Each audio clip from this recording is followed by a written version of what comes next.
reconciliation, I acknowledge the traditional custodians of country throughout Australia and their connections to land, sea and community.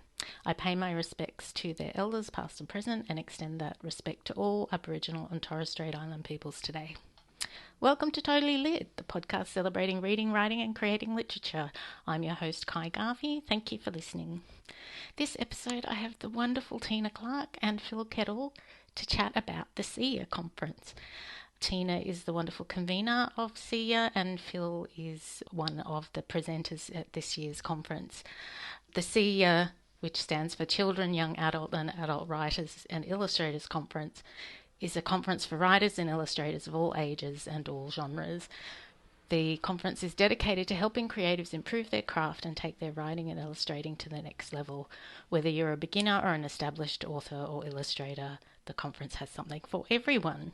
The 2024 conference will be a hybrid with in-person classes on the 6th of July, which is this weekend, and streamed and online classes on the 13th and 14th of July. So let's chat to Tina and Phil about the amazing CYA conference coming up over the next couple of weeks. I hope you enjoy our chat. Tina Clark, thank you so much for joining me. No worries. Thanks for having me. I'm very excited because this weekend is the CYA conference, which I had a bit of FOMO about because I wasn't quite sure if I would make it this year, but I'm coming. I've got my ticket. I've got my dinner booked, so it's exciting. Would you like to tell me a bit about what the conference is for our listeners? So the conference is 19 years old this year, which I can't believe. Wow. I don't know. Yeah, I don't know where the years went. So we basically are there as professional development for anybody who's writing and illustrating, from anything from picture books through to memoirs, through to picture book from kids literature all the way through all the adult genre fiction, everything is we cater for the professional development of that. So if you want to learn about the craft or the business, that CYA is the place to come. Amazing. So 19. So are you going to have a big anniversary party next year? Next year, 20. Oh, yeah. Now you cover quite a number of genres, so it's children's writing, YA, and now adult writing. Yeah. Was that always what you covered at the conference, or has it changed and evolved? No, it changed and evolved. So we started off just for children and young adults.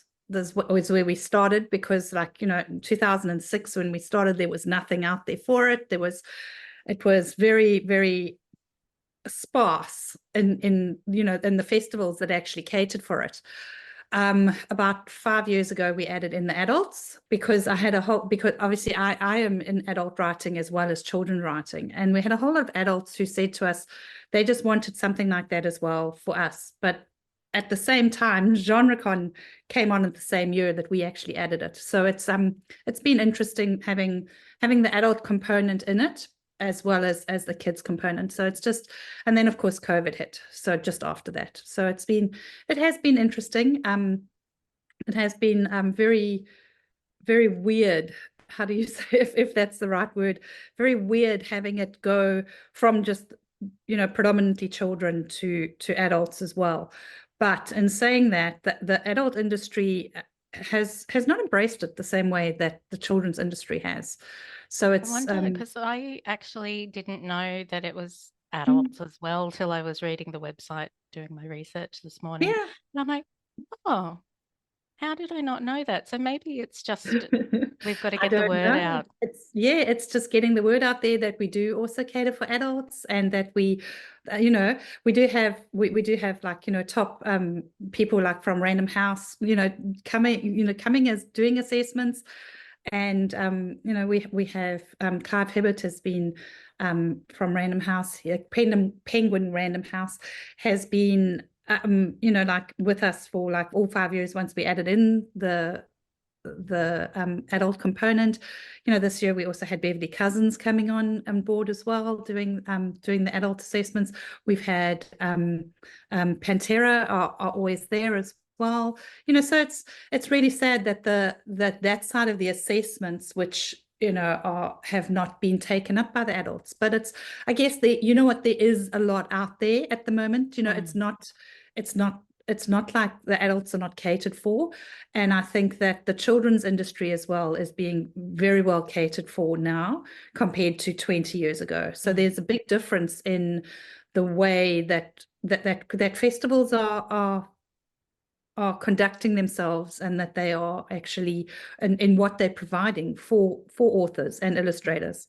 Now, you've brought in some hybrid sessions as well. Did you find Yeah. the uptake has broadened now that you've got opportunities for people all over Australia to log in? Yes, so that was thanks to COVID, but we've kept it on because we just had so many people from all over the world say to us, please don't take this away. So we've stayed as a hybrid. So we have only one day in person, and then we have boot camps in person, and then we have hybrid the rest of it. But it's been interesting because with COVID, it's sort of like opened us up to the world, and now there's a lot of it's very interesting. Even the competitions are now being entered. Like before, we had like one or two people entering from overseas, but now we have a large component of people who are entering the competitions from overseas and who are doing assessments from overseas as well. They don't, for them, an editor's an editor. It's like, they want the professionalness of the editor, and what they do as their career. They don't mind which random house it's for, as long as it's, or what other company, as long as they can get in front of an editor and get their opinions, is what they sort of like do. And I think as well, it has opened it up. There's a lot of people like people who were like in, outback Queensland, and people who are in, just outback, but and Western Australia, that it was really, really expensive to come to an in-person conference. And while we did do Skype, do you remember Skype? We used to I do still Skype use Skype a sessions. lot for my recording. Yeah. So we used to do Skype. Like we had people in New York, which we would pitch to, well, doing and do assessments from CYA with Skype. So we weren't behind the ball. We just hadn't embraced it as much as when COVID came, that we could then embrace it. So yeah, so we're still doing hybrid. It's And not going away. the CYA conference gives writers so many different opportunities in terms of there's networking, there's access to assessments, there's boot camps, and just seeing your favorite author speak. Yeah. I'm pretty excited that Morris Gleitzman is there. Oh, he's such a honey. He's I such a don't know if honey. he'll welcome me fangirling I know this is over not his him. first time at SIA either. So it's lovely when, when I think I'm very privileged to actually know him. So it was like I said, it's time you came again. He went, okay, fine, email me. So it's, a lot of networking does happen at SIA, yes. And that's really important in the Australian publishing industry. A lot of contacts and a lot of publishing is actually done via networking.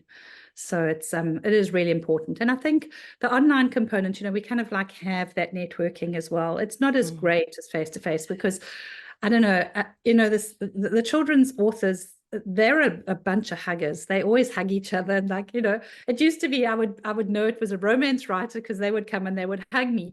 And then the children's authors started doing it. And it was like, okay, wait, which world are they in? Like, are they in romance or are they in children? Can't tell anymore.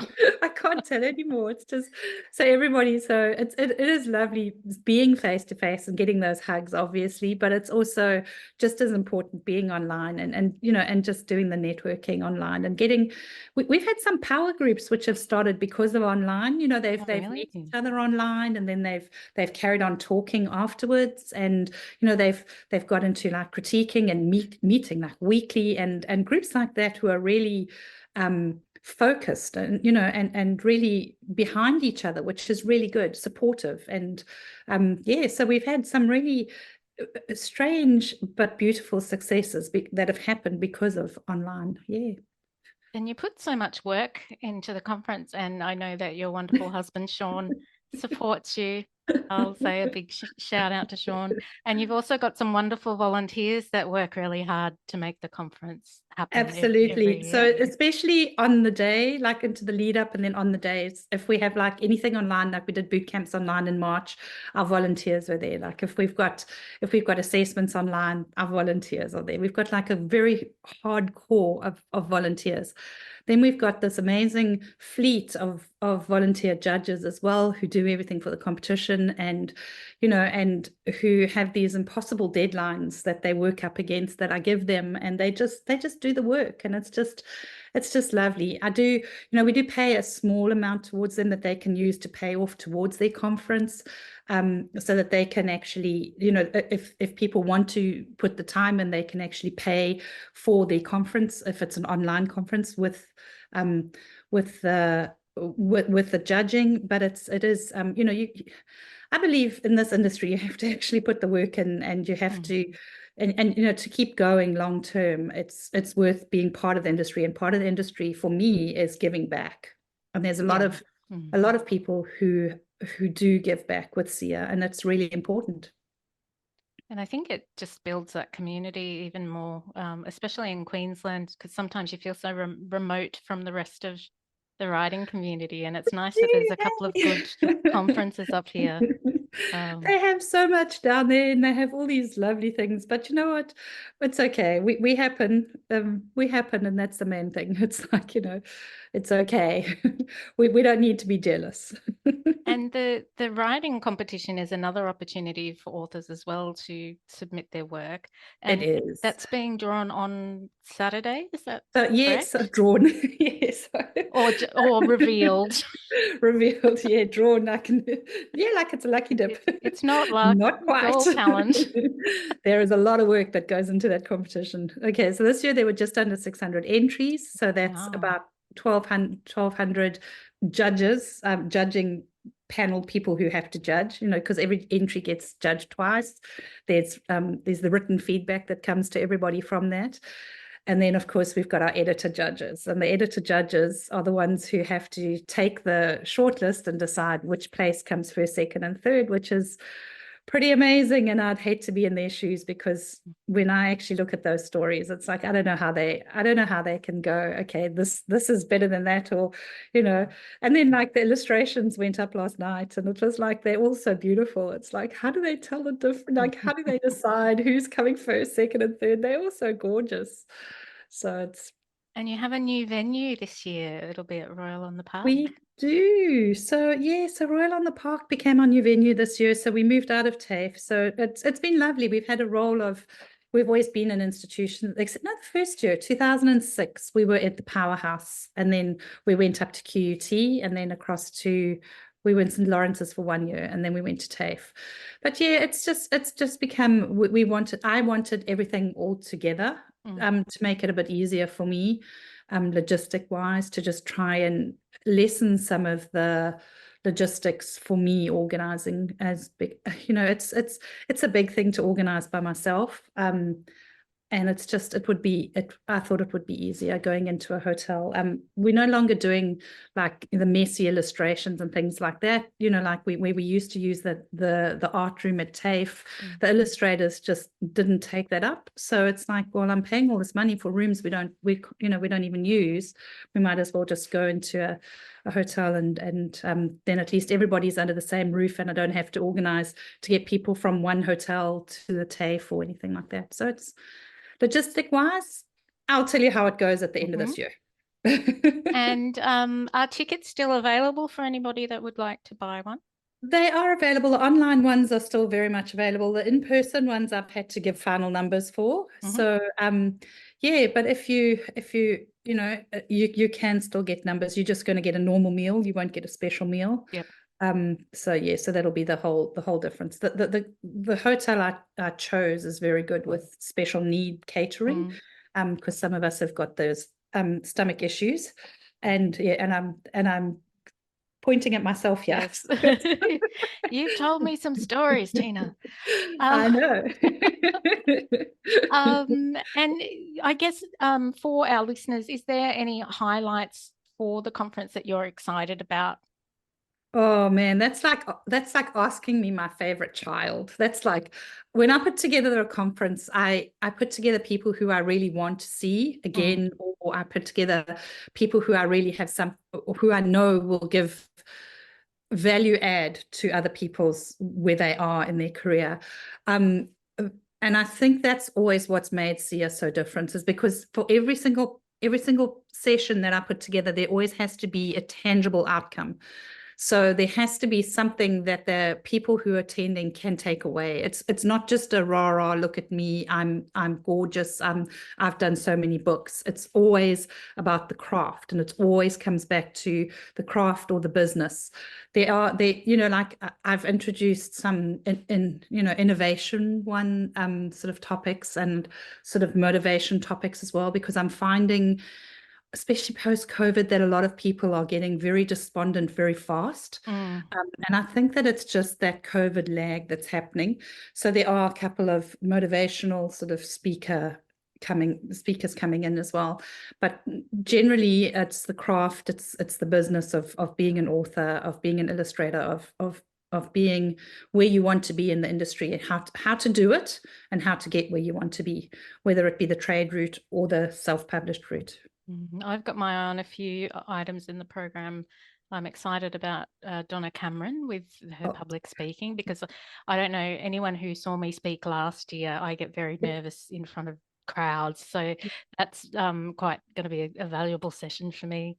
it is. And So this is her second time. She's coming back. So she came last time and she did it as an author last time. And then yep, I was looking through, she pitched again to say she wanted to be a presenter. And I looked through and I went, Donna, you're an actress. You've got all this training. Can you do this? And she went, of course I could do that. So she came up with that, which was just beautiful. So yeah, I'm looking forward to that, because having people stand up at the microphone and just be so quiet.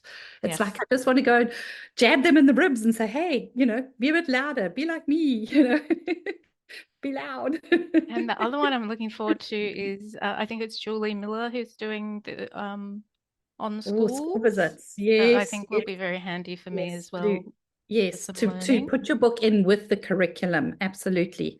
Yeah, so it's her second one. She did one last year on the school visits, and it sort of follows on from that.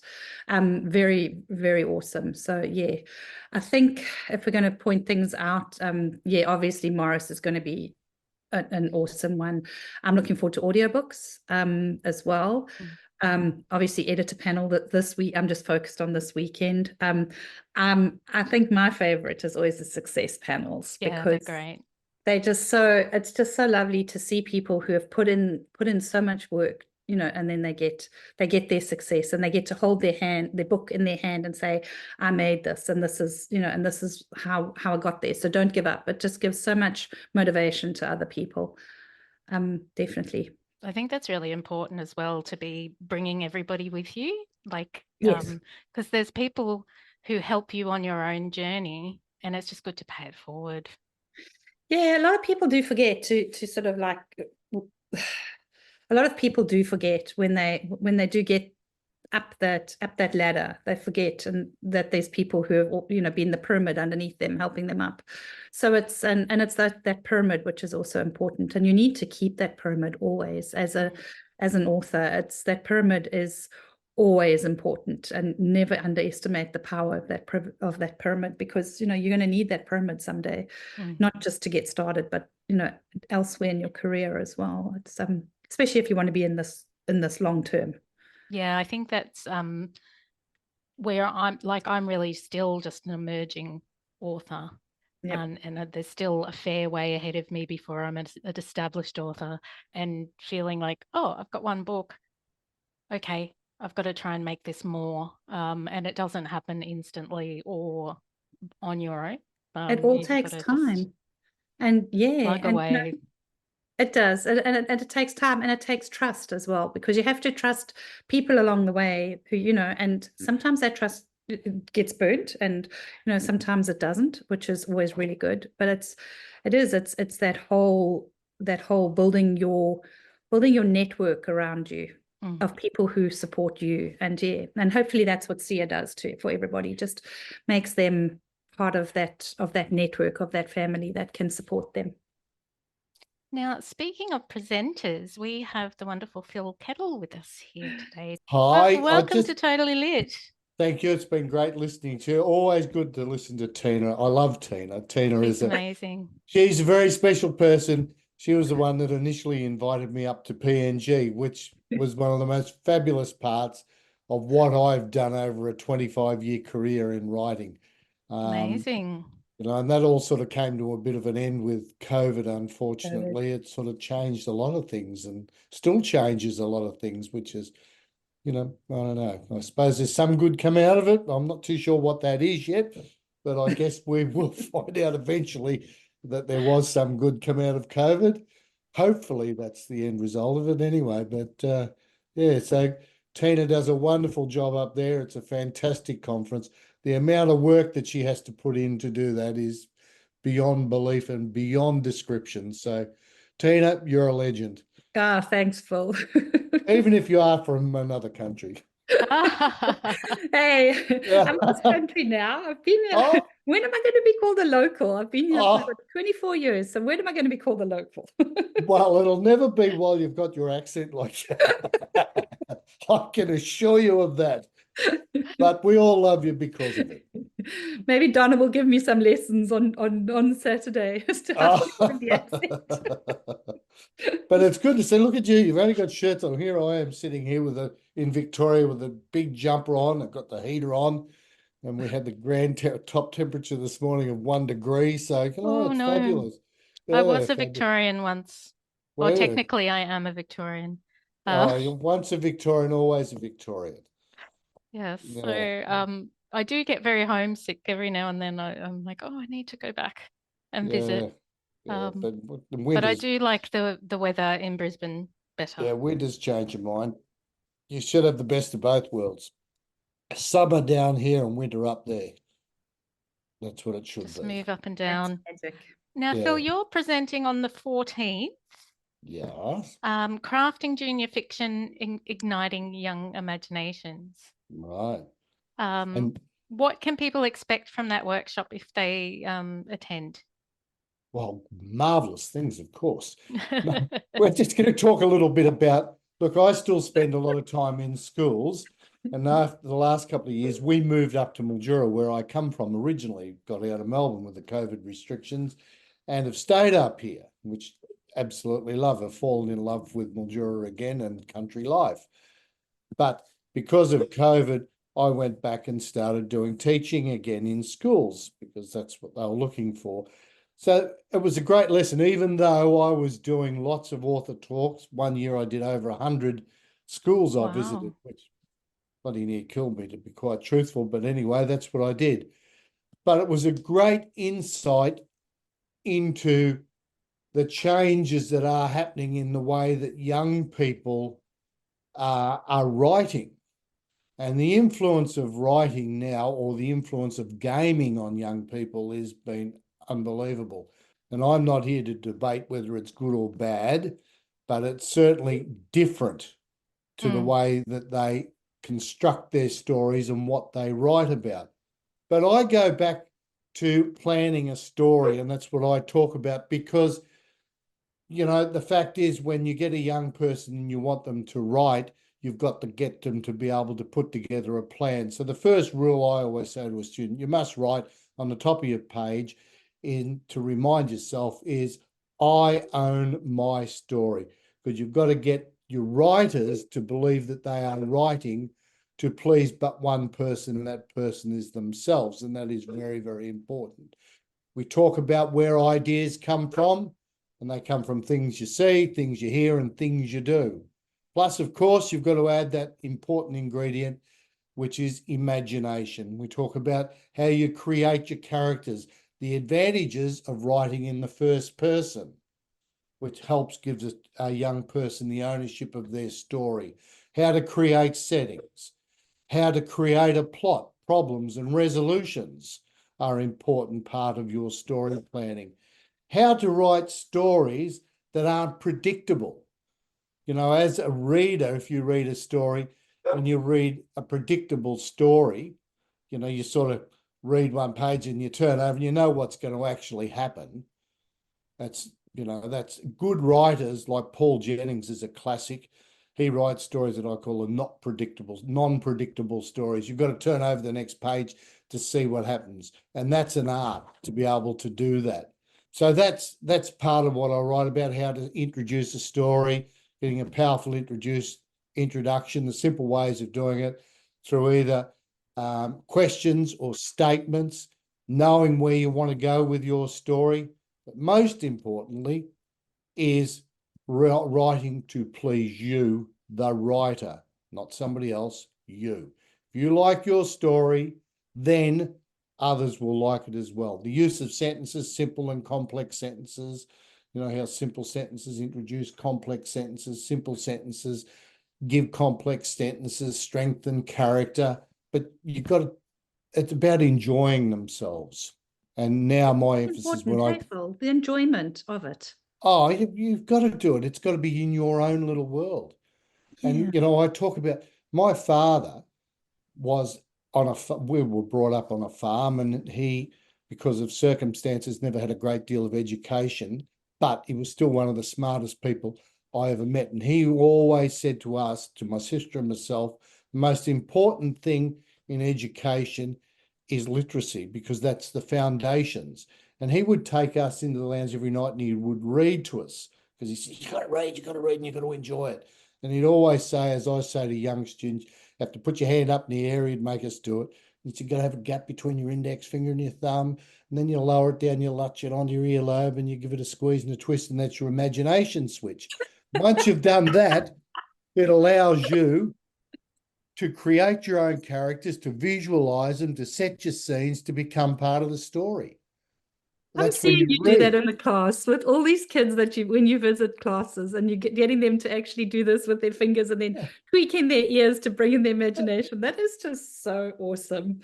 Well, you know, I'm getting so old now that I go to school and there's teachers teaching that were in classes of year 3s and 4s when I was there, and they still say that. We use that with our students. So they've remembered it, which is quite amazing.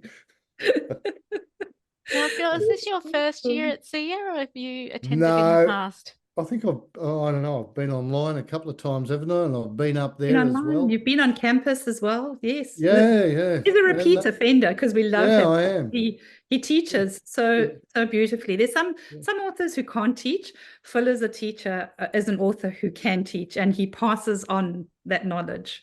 Look, it's fabulous to go up there. It's fabulous to be involved with people that are enthusiastic about what we do, as you know, as what they're learning that craft, and things are changing. You get new ideas and new perspective on different things that are happening in our world, because the world that Tina and I grew up in when we first started writing is nothing like what it is now.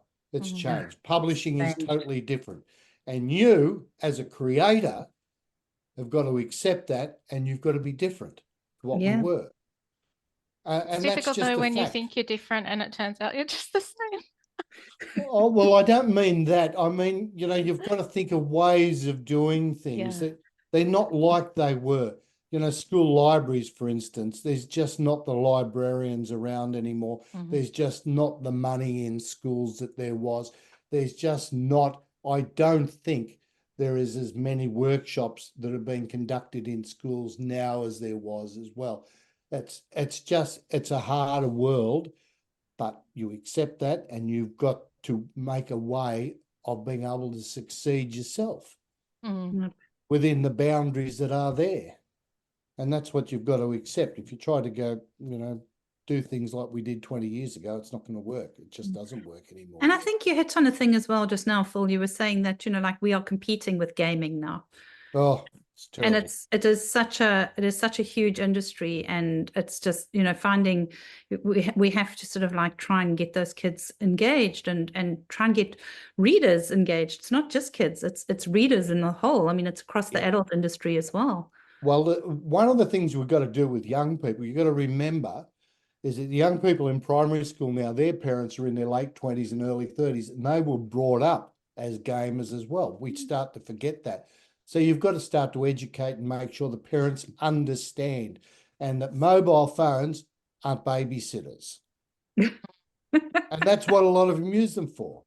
And that's serious. That's what they do. So we've got to get young people back outside, learning to use their imaginations and create stories around things that they participate in, not something that's been created by other people for them. Yeah. That doesn't teach them to use their imaginations. And a lot of the stories that are written by young people now are full of violence. And that all comes from gaming. And it's, the adverse effect that gaming is having in a lot of ways is terrible, is really terrible. I think that's my humble opinion anyway. And Well, that's why we have you, for your express humble my opinion. Yeah, we've got to have an opinion. But I've got to say, doing the Zoom meetings, the last time I did the workshops up there, I had a couple of people from Florida in the USA. I have since, I don't know, I would have done 40 Zoom workshops in the States that have been have come directly from the workshops that I did with you, with Tina. Wow. Yeah. So, we were talking about the network and about how people all overseas, sort of like so this is one of the things which has happened because of it being online and it being hybrid is So that networking is definitely there and those opportunities. Yep. Fantastic. But the responsibility of people like myself, and I know that Tina does it too, is that we need to be encouraging younger authors to come through, people that can see and want to give. You've got to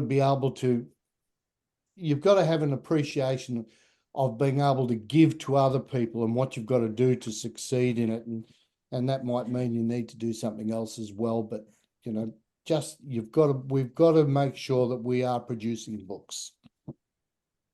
That's so important.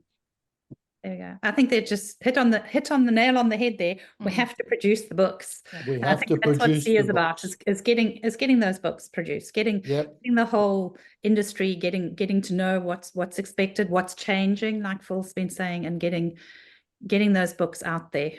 Yes, and I think educating yourself in the industry is such a big job as well. Like especially for a newbie author like me, figuring out the intricacies of how everything works. And also what's changing. And so I'm always like looking to the future. So I'm really happy that there's a conference like this that I can come to and get the lowdown on what's happening. Get our lowdown. The most important advice to newbie authors is to believe in yourself and be yourself when you write. Don't try to emulate, copy other people, copy their ideas. Your ideas are unique. You are a unique person. And you've got to remember that everybody is different and you've got to write to those differences. Yeah. Own stories. Yep. Yeah. Amazing. Well, thank you both for joining me today. I really appreciate that. Thank you so much for having. I'm looking forward to seeing you in person, Tina. And I'm going to jump on your session, Phil, when it's on, because it sounds like I can benefit from it a lot. So. Well, I might learn something from you, I hope. You never know. We all learn from each other. So true. So true. Totally Lit is an independent podcast. You can help support us to continue to chat with wonderful Australian creatives by leaving a review on iTunes or sharing our socials with your friends. You can also make a contribution at www.buymeacoffee.com/totallylit. This will also help with equipment and podcasting platform fees, etc. I love to interact with our listeners, so feel free to say hello either by email or social media. You can email me at totallylitpodcast@gmail.com, or you can find me on Facebook, Insta, LinkedIn and Twitter, or X as it is these days. I've also recently created a group on Facebook called Totally Lit Writing Community. It's a space to continue the conversation and share your writing successes, events, launches and latest projects. Jump into the group and say hello. Thank you for listening to Totally Lit, and don't forget to go out into the world to read, write, create, ignite.